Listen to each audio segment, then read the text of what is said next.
Hello, welcome back to Phantom Power Hour. I'm Josh. And I'm Jeremy. And over there is Yuri. You'll probably see Yuri at some point. All you nerds out there, you probably know where the name came from.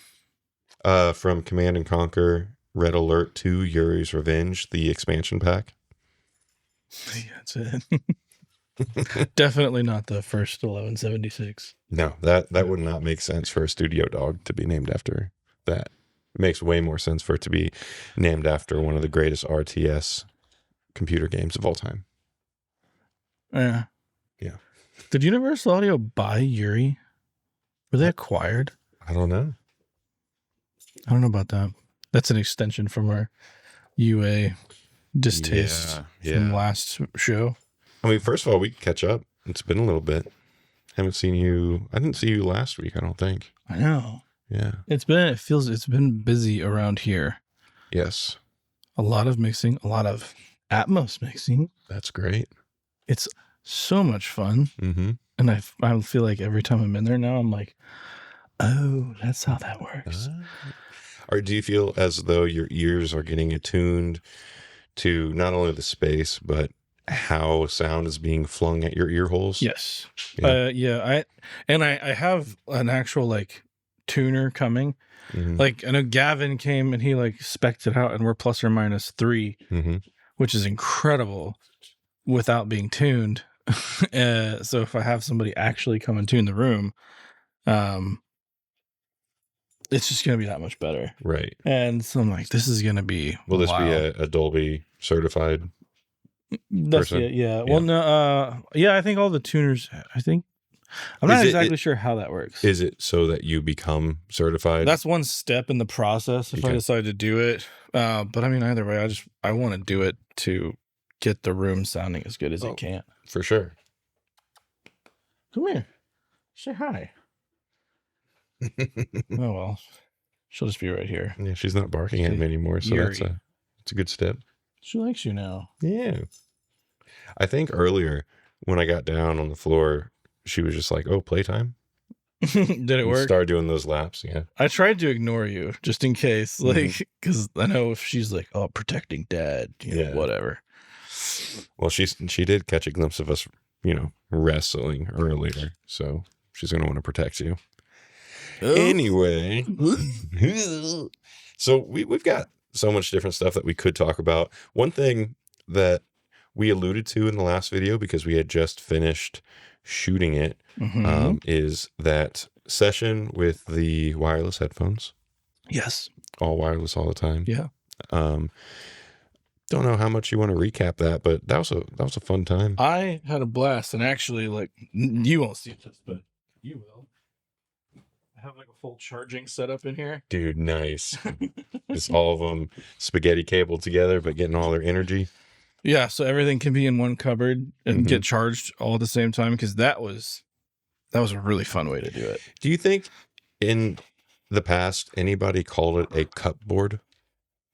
Because that's how it's spelled. I'm going to plead the fifth on that. I don't know. Do you any feedback on if you're going to try a wacky idea when you get your final vocal take for that song or not? I haven't gotten many wacky ideas. People are just like, I like the song. So once I get like full voice back, which I had to go get like chest x-rays done. Woof. Because I'm on my 3rd round of antibiotics and stuff. So I'm feeling good right now. Was it hopped up on steroids? Was it bronchitis that turned into pneumonia? Yeah. Woof, man. Gross. Totally Stop gross. But on not gross news, my Pro Tools fanboyness that we all know and love, frankly, I do. We're installing Cubase and Nuendo on both machines right now as we film this. Yep. Cubase and Nuendo. So we're going to give it the old college try and see if we can make it happen. You bring that up. I have a whole slew of things over here we could talk about. One of which is a new version of FL Studio coming out.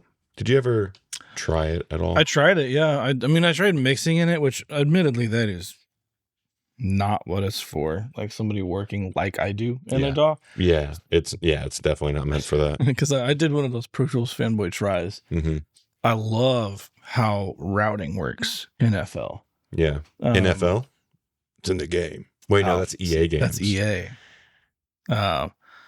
I love how routing works and how you can make like physical connections. The thing that was really hard to wrap my mind around because it just operates fundamentally differently from like the nonlinear DAWs that I'm used to is that the mix, I don't even know how to call it a window. The mix section is not necessarily directly tied to the music section. I don't even know what to call it. It took me a while to figure it out, and I was using it very much like Pro Tools. Like I was kind of trying to fit it into a box that I knew how to work. Yeah. Where I could see if you were creating music, you could use those tools to do some crazy stuff. And like the stuff that's in there, like the Edison, there's the built-in tools are bonkers. I admittedly have not used it, but I've watched a lot of footage of people using it, most of which being like beat makers, people in the pop and rap, hip hop kind of world. But yeah, this like, I don't know, their MIDI programming section that just is built in is just so appealing to me in the way that it's like, it almost feels like one of those old drum machine devices with the buttons on them and stuff. Yes, they know their audience for sure. And it's just, if you're in that world, like it's just a purpose-built tool. Because any speed run on a song I've seen, people have been using FL. Yeah, well, and some of them are quick too. Have you seen the speed runs? Boy. Have you seen the ones where they will record it at like 3 times the BPM of what the song is actually and then supposed slow to it be? down. Yeah, those are cool. But FL Studio 2025, it has some new stuff. I'm not going to be super in depth because I've never used it myself, but one of which is they are introducing an AI assistant, as they like to call it, which from all I've seen, maybe it does more, but from what I've seen, it's a glorified like help encyclopedia where like their one example that they give is how do I reverse a sample? And so it just tells you specifically for FL Studio, step by step what to do. Yeah. Which maybe it's cool. Maybe there's a lot more it can do. But interesting. Yep. No. Hey, I love AI. I think putting it into programs, I don't know how it's inevitable. It's going to happen, but it's like yawn. Everybody can do. Like, who cares? At least at the current implementation, for sure. We'll see what it turns into, though. I part of me has high hopes in, like, I know there are some tools that try to do this currently, and as far as I understand, none of them are very good. But if I could write a prompt of a tonality that I would want for a virtual instrument or like a pad or something, even better than like text to sound would be if I could just have a microphone and explain the kind of sound I want as if I were talking to a producer. That's since GPT. Is it any good though? I pull it up. I've seen this so many times. See, my problem with synth is it's the fader instrument, right? Yeah. Okay. I've seen so many ads about this thing. Describe a sound. Let's see. I want a lush moving pad that makes me feel like I'm in a foggy bamboo forest at dusk. Oh, sign up.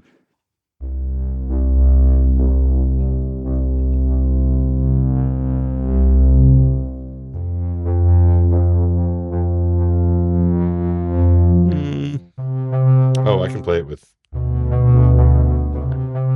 That's cool. So let's see. I want.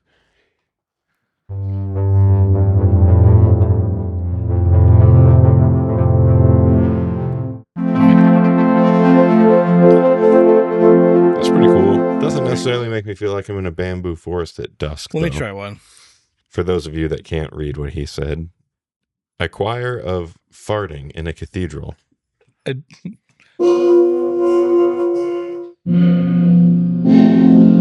are some loose farts. I mean, it's not bad though. Yeah, it's a cool tool. It would be really cool if there was something that was just way more advanced. Yeah. But one that always intrigued me, there was one that could basically reproduce a sound. That's interesting. I've gone looking for it a couple times. It's like a tree. The thing is a tree branch, and it like grows as it learns it. That's kind of cool. I'm not familiar with this. I do want to try. What does this work like if we give it something that is much more straightforward, like a 70s era trumpet, like a vintage trumpet kind of thing? She's teething, so she's going to town.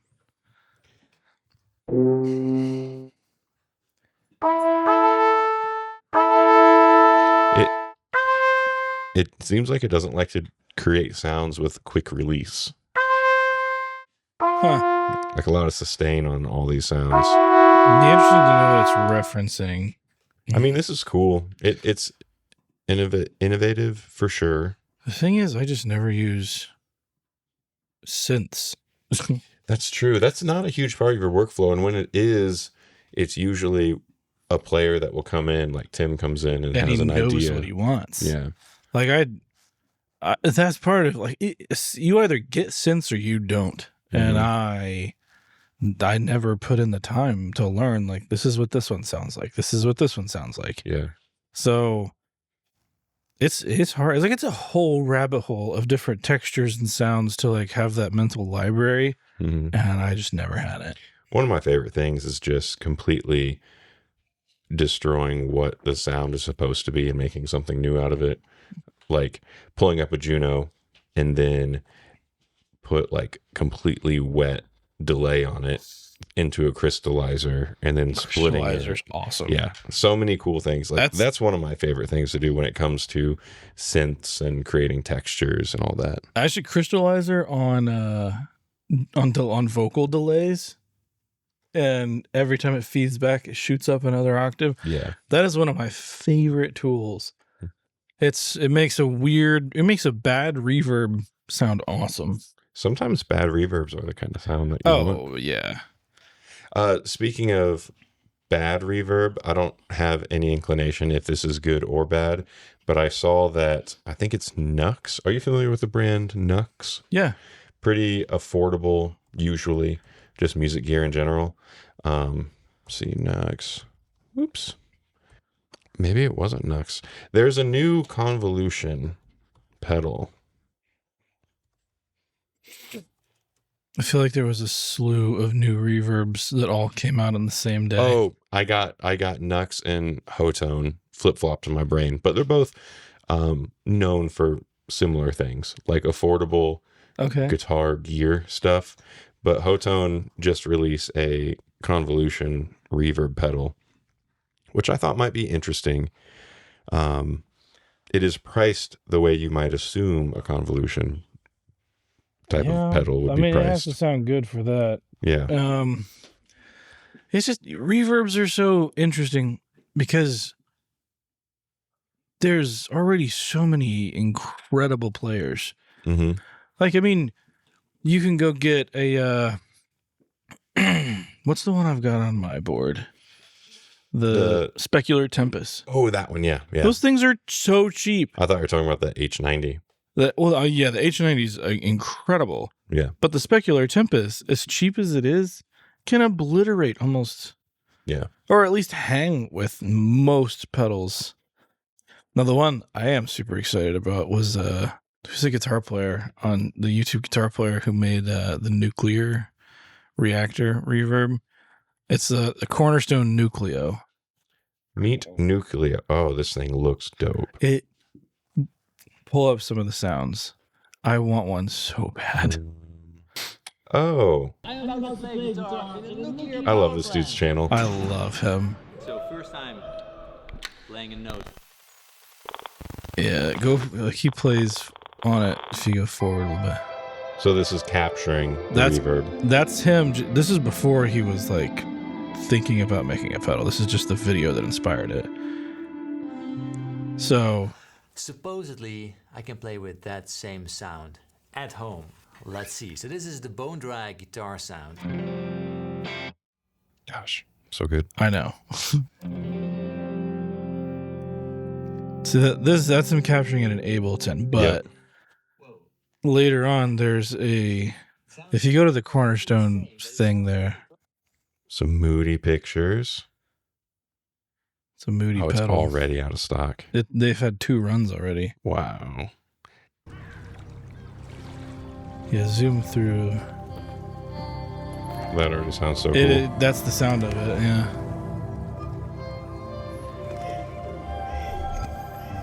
Jeez.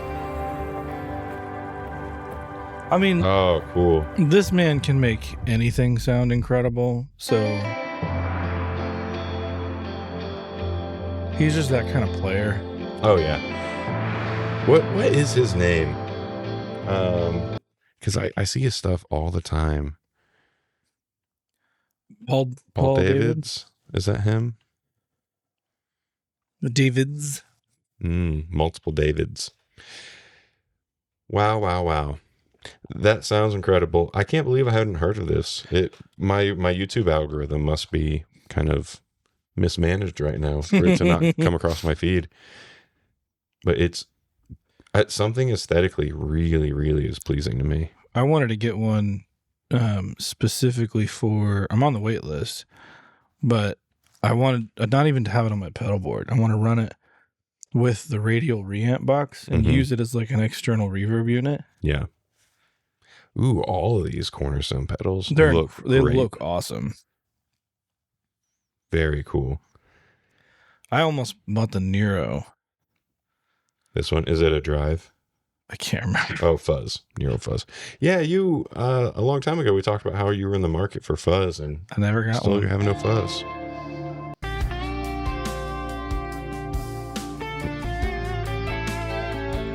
That sounds good. If you buy it, you can look slightly like Johnny Depp. Ooh, that sounds really good. It feels overdrivey. That doesn't feel fuzzy, though. Yeah, which is why I like it. I wonder if it can do the spitty thing, though. Welcome to the episode where we shop for guitar pedals. Merge an original fuzz circuit with an entire built-in Gladio SC. Interesting. I'll probably be digging. So is it like a Klon recreation then? Is that what they're saying? Like it's a fuzz, but only kind of. I'm unsure. I would like to dig in more, though, because fuzz is so interesting to me because on one hand, it's like the most simplistic circuit you can have. But then on the other hand, you have all these really intense implementations of that circuitry and like mods to it. And there's so many different flavors of fuzz out there. Yeah, that was overwhelming when I was shopping. And I think just the paralysis of the whole thing. Yeah. Which is why I think I landed on something like the H90 because it does all of it. It can get a bunch of jobs done. Yeah. I wonder if there's a demo of this Hotone one. I don't see any links yet. It might be too new. Unless this right here.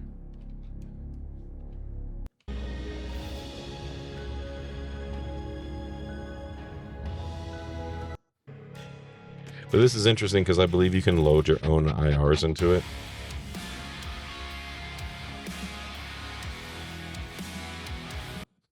Did they just get Periphery to make the song? They might have. Is that Bulb? Oh. This is cool. Oh, that sounds great.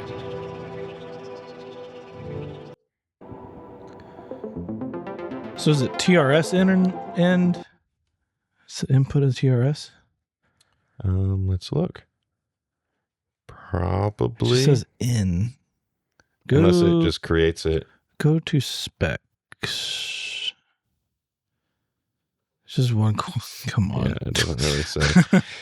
I would imagine it's mono in, stereo out. Most pedals like this are typically TRS. Yeah. So even the out is okay. Well,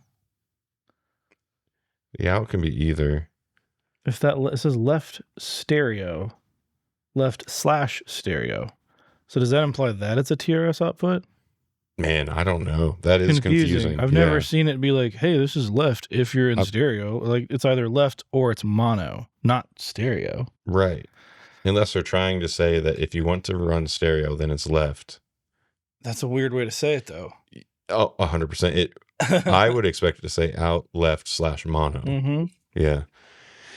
Either way, I saw this pop up and I thought it was interesting. Hotone is one of those companies that has like perked my attention because of a lot of the price range of their other things that have going on. And if this reverb does sound as good as it is, and you can load your own reverb IRs into it, that might very well be worth $300 to a lot of people. Yeah. So I mean, geez, if you could take a snapshot of a killer plugin and even approximate that, yeah, whew, yeah. Whew. These things are so cool. The Amperos, they're like your Tone X's or your Quad Cortexes and stuff. Who knows who has the best algorithm? I'm not saying any of that. It's just an affordable entry with built-in effects, loopers, IR loaders, drum machine, software editor and stuff when you plug it in the computer, and it's only $300. It's just cool to me. Okay, we've got onto this guitar thing. I have not been like I have modelers. I use them live, but typically in the studio, I don't really have a whole lot of modeler stuff. Yeah, you don't use model or plugins often. Well, that's a little different now. I mean, I've had quite a few. I have STL Tones Amp Hub. It's cool. Mm-hmm. I've had whatever Slate's one is, kind of trash. Mm-hmm. There's been some good ones, some bad ones. I just picked up almost everything that Neural makes. Dude, isn't it so good? It's in a different league. It is, isn't it? It's like which ones have you played around with so far? I got Nolly. I got the Morgan suite. Morgan is my current favorite. That's my current number one. And I've had a handful of Morgans in here. Yeah, that is wild, dude. They sound great. I got the Tone King because I love that one too. Caleb, the guy who used to he works here a lot. He had a Tone King, so I'm intimately aware with what that thing sounds like. Yeah. And it was like firing up an old friend. Yep. The Tone King one blows me away because it does that like you're pushing that little speaker too hard. Yes, type of which breakup. That amp definitely did. Yeah. What else do I have? I got the Corey Wong. That one is really. Have you tried that one with bass yet? I have not. It's really cool with bass. I like it with guitar as well. I just like some of the other ones more for the kind of sound I like. However, the Dumble that they have on there sounds good. Yes. So Corey Wong, Tone King, that Nolly, and Gojira. Gojira's top used one when we're recording our heavy stuff. It sounds so good. It sounds great. They nailed the Mesa cab sound. Now, I was curious if, obviously you didn't get it, but they have an entire Mesa line. Sam has it. Okay. I don't like it. I haven't tried that one yet. I'm not a 2B fan. Or what is it, the 2C? I don't remember which one that is. I have a Mesa Mark V, and I have an old vintage Mesa Mark IIB. Yeah. So I think the one they modeled is the 2C. I never cared for that circuit. Yeah. And I don't feel like you use your Mark V very often anymore. That thing, I mean, it's over here now. Yeah. Well, I blew a transformer in the middle, so I need to get it worked on. Robot in disguise? Yeah, I need to get it worked on. Yeah. Actually, I might send that with you today if you can drop it by that dude's house again. Oh, yeah. Yeah, that was probably my least favorite. And like the IRs in that one, which is why I didn't think much of it. But when I started trying the other ones, I was like, wow, this is great. Yeah. Like it just feels incredible. They're all really cool. There's a handful that I haven't tried yet, but I really like the Rubia one. for particular like synthy sounds. The Tosin one, if I were a better player, I think I would love it. Yeah. I love the descriptions on some of them. Mm-hmm. It's like, oh, this is kind of modeled after the epitome of British classic high-driven amps.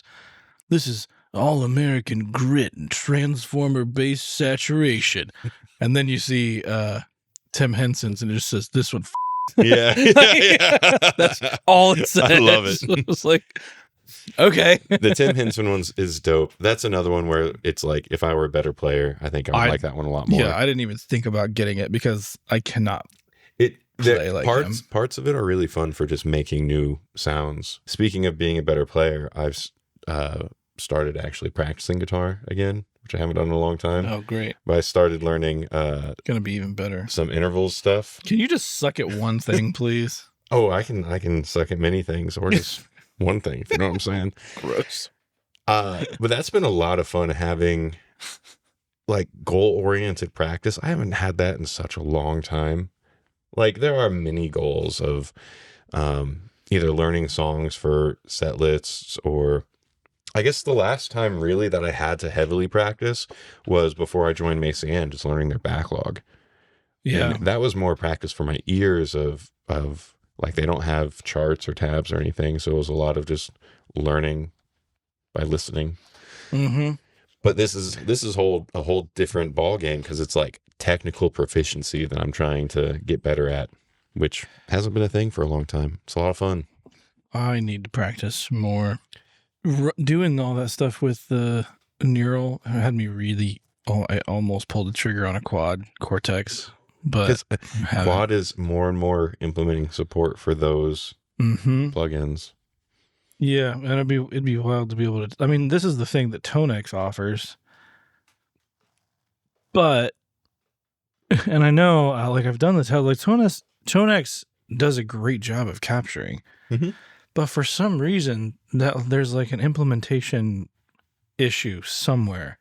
It's not easy to use. The capturing aspect of it? The capturing and even changing things live. Like in a live, we had it set up for that session that we did. Mm-hmm. And I totally blew past the Tonexes because you just set and forget. Yeah, I couldn't get them to. I feel as though that the Quad Cortex would probably be the same as well, unless you spent time on the front end, just like any of these modeler pedals, even going back to the early Line 6, like floor unit days of, you know, you got to do a lot of pre-planning of these are my sounds for these different kind of, if you want to imagine it's like you have different amps with you, or just I have this sound for this song, so on and so forth. Well, and that's what I loved about having the Kemper, because I had basically a performance set up. Yeah. Of sounds that I loved and stuff that I captured. And it was like, hey, here's this bone dry low gain. Here's a little more pushed. Here's this, but it's dumb wet. And you're like, now you're getting into real overdrive territory. Yeah. Between those 5 sounds, like I had everything I needed for whatever. But I mean, you could do that with your Tone X. You would just have to spend a day. Much harder to switch between. And like the consistency and volume between things, it gets really difficult. Yeah. Just even how far you have to get in to change the input sensitivity is kind of getting annoying. But can't you do all that on the computer and then just save them that way? When it works. Yeah. That's one thing I've noticed is if you're trying to run 2, it will mix up which one is which. Oh, no. Yeah. So I've been on my big Tonex, and because I have the regular Tonex and then the Tonex 1, then in the software, it'll show you have both and you can flip between them. But if I change something on the large Tonex, it started changing it on the little one. I wonder, I have seen a lot of listings of stereo Tonex 1s go up for sale over the past couple months. I wonder if part of that reason is what you're saying. It seems like it worked really well when I first got it, and now it's like, what is happening? It's like it's not doing what I want it to do. It's like randomly you'll have a reverb turn on, or weird. Yeah, which I was totally fine. Like, I just want that thing to be dry. Like just there's no reason I didn't even put one on, and now there's a Hall algorithm on everything. It's like, yeah, that's what I wanted. Like, and I can't shut it off. No matter how many times I save that preset or save that bank of presets, it comes right back on. So then you got to reach down, get into it, or plug it into a machine, because the Tonex one is not easy to start changing those parameters. Yeah. And in this kind of environment, that's just annoying. But if you're trying to use that live, that's like unusable. You can't trust it. Yeah. And I don't know why it's happening, but so I've started just running mono again. I'm like, well, this is stupid. This is why do I have two of these? I mean, if we hop back to the plug-in version of all these modeling amps and stuff, I don't know if it's placebo or if it's the time that I've spent on them. I've used the what's the Tonex software called? Just Tonex. Is it just right? Tonex? So I've used that quite a bit as the software. I've used Amplitude quite a bit as the software. Yeah. Amp Hub I used for a little while. Amp Hub's cool, but like the IRs are funky to me. Yeah. It doesn't feel right. Nothing. Yeah.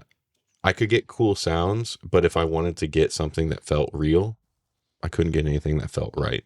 Yeah. And there's a handful of other ones. Guitar Rig was one of my first ones, which saw ahead of its time. It was ahead of its time. Can we say that? Yeah, we'll say it. Well, that's a great way to put it. But out of everything that I've tried, and I'm sure there's a bunch I'm forgetting, the neural stuff has just felt better. Oh yeah. What was the old? Was it line 6 that had? What's the really old one that's like on all the metalcore records? Like a plugin? Yeah. Oh, I don't know. Oh, there is a new one. Dude, I saw this video. I might pick it up. Have you seen Thrall? Dude, no. Dude. This thing sounds so good. You ever watch this guy, Nick Broomhall?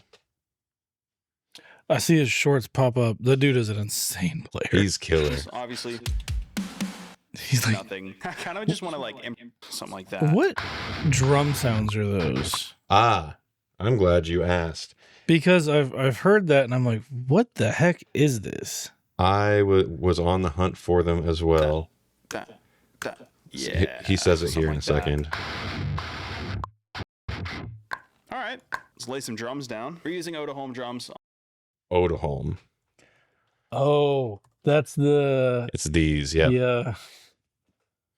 Yep. They sound really, really good. Can you play some samples? Because they sound like shotguns.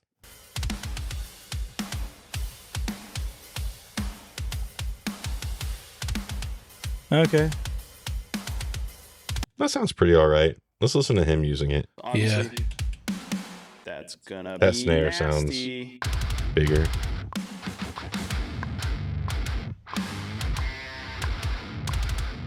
I need to get a trigger pad, man.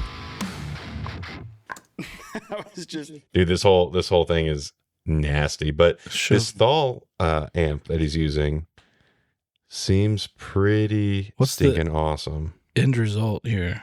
I'll get all the way to the end.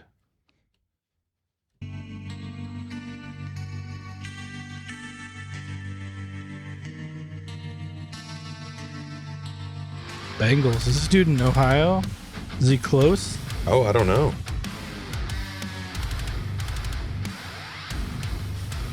His Kiesel sounds phenomenal as well.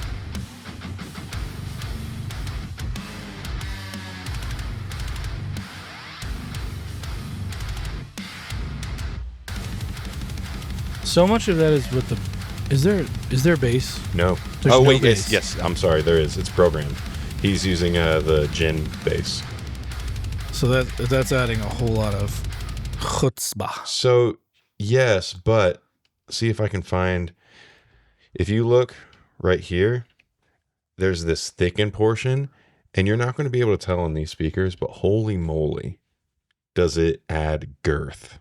And then, so the shape is also very dope because it will add like pick scrape to the sound as you're playing. Just like an adaptive gate? I think that might be what's going on. Yeah. thaw lamp here. This is making my guitar sound way lower than it is. Like, turn that off. Right? And these are Like, we're in laptop drop speakers, G, but which, yeah, that's and he's in drop G, but I guess this is another Oda Home plugin.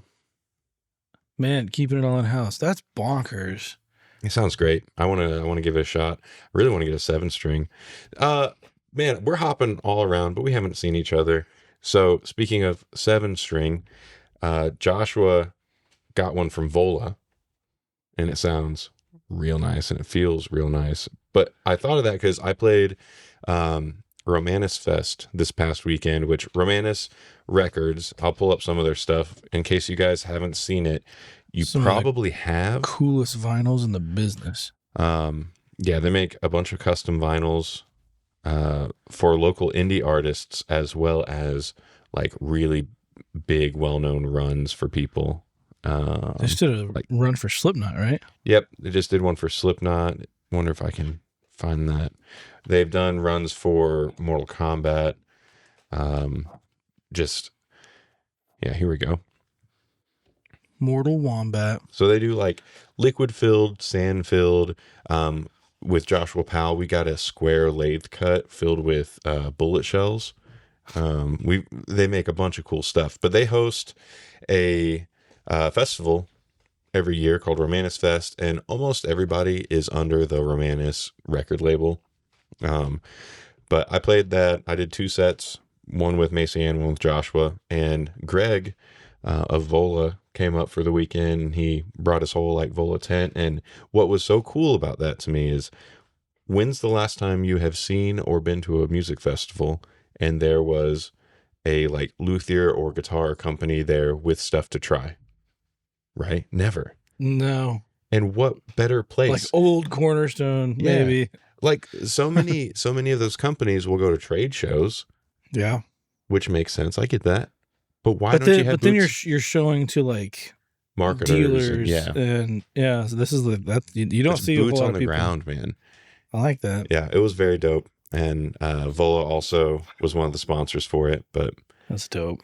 it was a good time. All these bands up here are well worth checking out. Pat and the Pissers, just rowdy show. Lung is a 2-piece with electric cellist, and they do like dark, heavy stuff. And then Slur, I had not seen Slur before, but holy moly, they were wilding out. That's probably the best way to put it. They were climbing these giant poles and like hanging over the top while they were like singing and stuff. It was cool. It was a good time. It felt like a proper show. You know what I mean? But all that to say is I need to get myself a 7-string, but I got to play the Vola 7 and it feels great. I miss my Vola. I miss it. Yeah. I miss the Vola. While we're still in Guitar Land, I watched the Andertons video on this morning. It's a new Boss plug out, they call it. It is full software. It's apparently a new algorithm that Boss came up with that's supposed to be far better than all the other modeling algorithms out there. But this one covers 16 specific classic Boss pedals, and you get it all in one chassis. The 3 physical knobs are associated with whatever the 3 physical knobs of the original pedal were. Okay. It will save your settings as you switch through the pedals. It will only support one sound at a time while playing, but you can have the just expression pedal out here to flip between 2 sounds. Other than that, if you want to, you can't go to a show. You can't play a show and have like 8 different pedals you're trying to flip through. Just 2 of them, which is cool if you're just trying to do different overdrives or whatever, but it sounds really good. They did some A/B comparison between the real pedal and this one, as Anderton's does. What blew me away mostly was when they pulled up the OC2 and did a playthrough of that. The tracking was impeccable. The tracking was really, really good. Huh. But it's pricey for $250.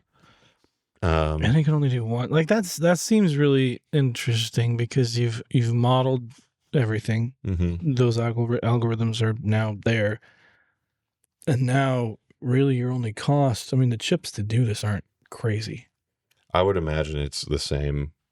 I'm blanking on the name, but probably the same chip that everybody's using right now still. But then it's got to be they're not utilizing all of it because they're only running one algorithm at a time. Yeah, and part of their marketing material was that how much is a Tonex? A Tonex 1? Tonex 1 is like and I realize I just went on a rant about it, but if you just use it as one pedal, yeah, and you never hook it up and try to change it, you can get 2 of them for that. Used for sure. I think brand new Tonex is 180. Is it? Is that right? Maybe they've gone down. 169. 169. Nice.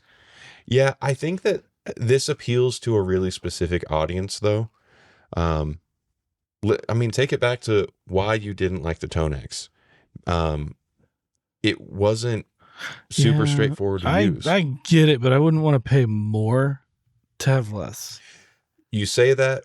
However, if you like the sound of an OD1 and you like the sound of what else would go in that same spot, like an SD1, you like both of those sounds. Better yet, you get as accurate as possible representations of the vintage versions, which has more mojo. Yeah, Yeah. And you're getting that for some of these pedals cost that much in the first place if you were to get the real analog version. Yeah. So I don't think I personally am drawn to purchase one, but I could see the appeal to the market. I see what they're doing. I could see how it made sense in a board meeting, but like, I can also see with all the other options out there, it's not the value prospect. Yeah. Doesn't seem as good. I think it is smart for Boss to be doing something themselves that's not a multi-effects pedal, though, because you have those Boss fanboys. This aesthetically, it fits on the wall of all the other Boss pedals. You know what I mean? I think it's an interesting direction. I think it will be interesting to see, like, what if the same kind of vibe was happening, but instead of these Boss pedals, it was you could have your Blue Sky, or you could like turn a knob and now it's an El Capitan, or you can turn a knob and it's that would be crazy. You know what I mean? Like if Strymon started doing something like this. Well, and all their stuff is algorithms anyway. Right. But you have one chassis. Yes, it's not technically multi-effects because you can't run more than one at a time. But I would pay a premium to be able to get 3 or 4 of their pedals in one box. It seems weird that we're starting to make like plugins pedals. But that's exactly what we want. That's all Strymon has ever been anyway. Yeah, I mean, you're not wrong. I mean, even old Brickcasty, right? Like all of it's all algorithms. Mm-hmm. Even the old like Lexicon stuff. The rack units. Eventide H9000s, those super old ones were even, I mean, it's some of the old Yamaha and reverb units. Mm-hmm. Like those junky old algorithms were like, let me get that one. It's just ones and zeros. Mm-hmm. And being pushed through crappy gear is what made it sound good. yeah. There's also that or side bad, of things. I guess, depending how you're thinking about it. Sometimes bad is good. There's other marketing jargon about their, 48K sampling, 32-bit digital analog conversion. But it's 24-bit. So there's a 32-bit conversion. Oh, D to A. Yeah. And then 24-bit A to D. Why? Utilizes the proprietary adaptive focus method from Roland Boss to dynamically improve signal-to-noise ratios. So there's other marketing stuff up here that says the 24-bit drastically improves the signal-to-noise ratio of the AD-DA conversion. Well, I mean, that's a weird way to say that. Again, could just be marketing jargon. I'm not smart enough to know how or why you would mix and match those. Yeah, I mean, only thing I could see would be cost savings if you're 32-bit going digital to analog, but 24-bit going analog to digital. going back to digital is where you would want that to, because you if you properly gain stage the unit when you're going back to analog, that 32 bits not necessary. Well, I don't want to say not necessary, but I guess in my mind less necessary than if your gain staging was off on the input, that you have those 32 bits and therefore like infinite headroom on the pedal. I don't know, man. That's weird. The whole thing is interesting for sure. I also don't make pedals, but that's the knobs. Someone smarter than me, tell me why it'd be 24 on the input or the return rather. The knobs look a little kind of cheapy to me in comparison to some of their other pedals. Like, so stands up to Boss is what you're saying. Well, that's fair. I'm Boss a Boss hater. I have never liked their stomp feature. I can't tell you. My first pedal that I ever got for myself was the Boss Chorus Ensemble. And the amount of times I had to open that thing up and jiggle around the spring where the little button was. Yeah. And then I got the green synth bass, the Boss synth bass pedal. I didn't have that. Had to do the exact same thing to that one. I had the Blues Breaker. Was that Boss? Yes. Yeah. Still, I wish I had that. That was one of the best. Blues Breakers are killer. I do love those. Well, I think Boss ended up making one, Blues Driver. And yes. Because I think the Blues Breaker is based on the Marshall pedal from back in the day. Blues Driver is what I had. Gotcha. It's time for Record Rex. Yeah. When a dinosaur tells you what to listen to. Are we the dinosaurs? I have one. I saw Dr. Mike's face looking at me and I got confused. You ever watch Dr. Mike? All the time. Dude, I've gotten recently very addicted to his channel. I had been asking you multiple times if you watch his videos. Well, so you saw him, right? Yeah. So that same Dr. Mike, because there's another Dr. Mike that is more just health in general. Well, Dr. Mike Israel. Yeah. RP Strength, and then hit the Dr. Mike channel. Yeah. I've been binging Dr. Mike since I started watching him like a week ago. And I gotta be honest, the first video that popped up on autoplay, I was like slightly annoyed and like couldn't stand his joking and like really? his personality. I was like, bro, this is so much. And then like 2 or 3 videos in, I was like, all right. Yeah. All right. I'm in it now. And then it's almost so over the top, but then when you realize like, that's just him. I watched an interview and there was a lot more of that in the interview because it's not edited and stuff, like podcast style. And the top comment was so good. It says, Dr. Mike takes his jokes past failure. Yeah.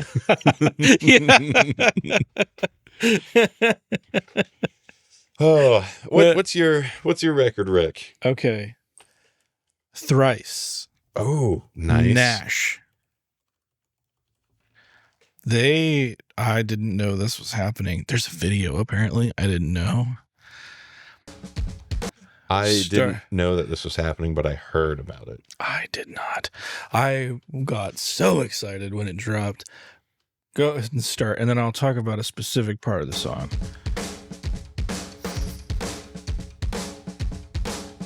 Is there a delay on the drums? There's probably like a slapback, maybe, or just big rooms.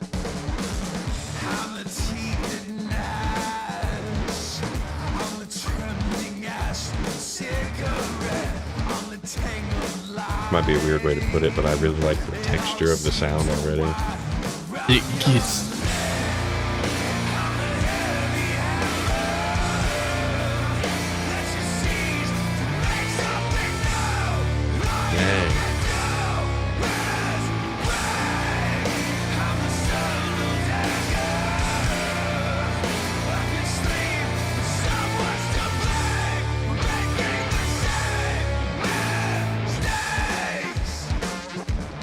Oh, this is cool. Okay, go to the end of the song because there is a sound I've never heard before.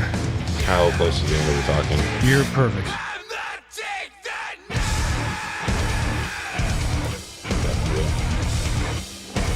What is that? It's fantastic. I don't know, but that is very cool. It's like it opens up. Probably some serum thing that they put together. But it's like guitars are gone unless that is on guitars. It's hard to tell with these, but is it moving as well? It kind of moves. It's a stereo thing. It's Okay. like it's brighter on the left side. I don't know. Scott Evans, I believe, has mixed most of their songs. I can't imagine he wouldn't have mixed this one because it kind of sounds right up his alley. But there's so many sounds in here. I'm like, what is this? What is this? I want to have to listen to this again. I remember hearing about it, and then I hadn't listened to it yet. I did listen to the new We Came as Romans album. That was really good. And the new Devil Wears Prada EP is also very good. Yeah, all these old bands are coming out with stuff. Then I listened to the new Deftones album. What'd you think? I didn't really enjoy myself. I only listened to it once. I only gave it one spin, so I won't completely heavily judge it on one listen. But it was tough because this was all in the same day, like spread out throughout the day. I listened to the Devil Wears Prada EP in the gym at the start of the workout, and then towards the end of the workout, I started the We Came as Romans, and then split that album up throughout the day. 2005 again. Yeah. And then towards the end of the day, I listened to the Deftones album. I'm curious to hear the Devil Wears Prada one because they had such a career with Joey Sturgis, and then they went to Matt Goldman. I'm curious where they're at now. These are all so good. I'll play Ritual. This one made my lifting playlist the day it came out.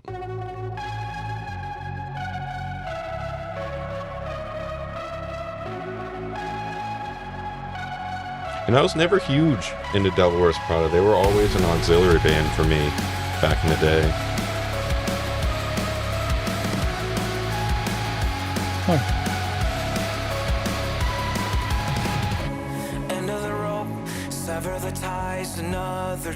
I don't immediately recognize The sound.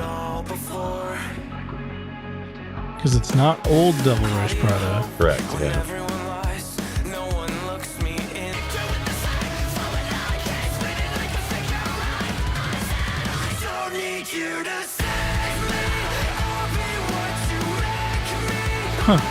Big hooky.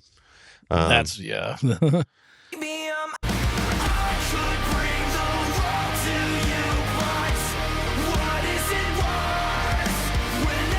More flowy. Yeah, I love it. That EP is really good. Wave is like a softer one.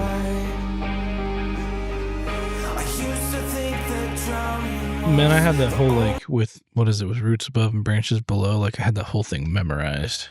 Mine was the Zombie EP. Was my first real foray into Devil Wears Prada. Yeah, that siren opener. Great. That was great. Gosh, dude. But doing acapella for barbershop, I could always reference the pitch D because that record opens with a big open D chord. Mm-hmm. And I just had it ingrained into my head, so I had this pitch reference for years, and I was like, "Oh, I got a D."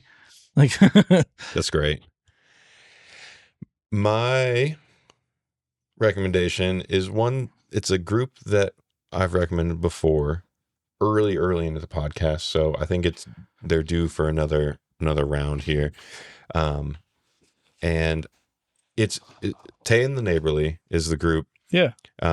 I played, I think one show, maybe two, but I'm for sure at least one, with them in Wisconsin. And I just remember being blown away. And then we were all hanging out, and they're just incredibly nice people.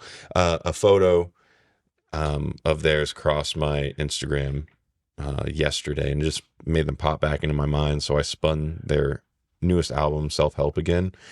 And it's just so good. I'll just hop through here. It's got that bluesy poppy feel. It's almost like Alan Stone, Sarah Bareilles kind of merge into one. Is it Barry Ellis? Is that not how you I've only ever read her name. Bareilles. I've only ever read it, so. Oh. Ooh, I like this. Her voice is so good. The writing is great.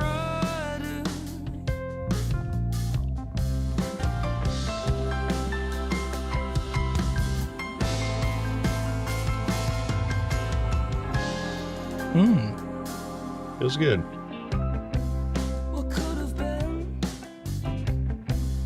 Oh, I love it. This whole album is very much worth listening to. I think they have 100 and something subscribers on YouTube and not a lot of plays. This one, I think, may have been one of their more like pro recordings. I'm not sure. This is all just assuming, but the sound of this one feels really like sculpted to me in a good way. The first one felt good. They all feel good for sure.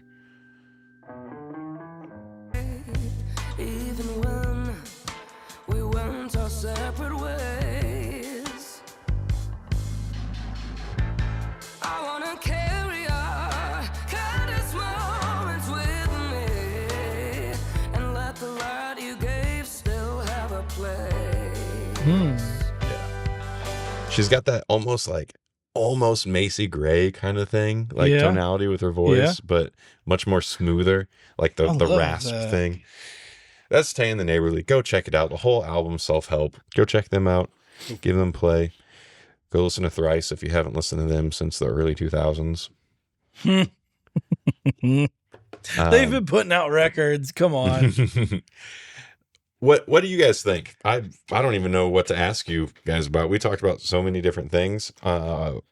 Send me. The moral of the story is probably going to be like, we should do these more often so we don't just like talk about what we want to talk about. That's true. Yeah. We got to talk about what you want us to talk about. But until then, tell us what you want.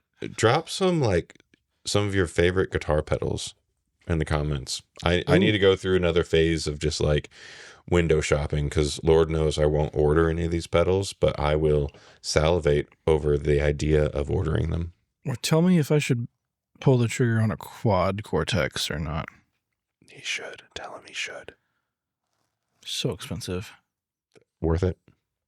Maybe. Is that a question? Worth it? Worth it? I mean, to be fair, in the studio, maybe you don't need one because you can always just use the plugins. Yeah. But I also want to encourage you to make large purchases because those are fun. I see where this is going. Okay. Bye. Bye.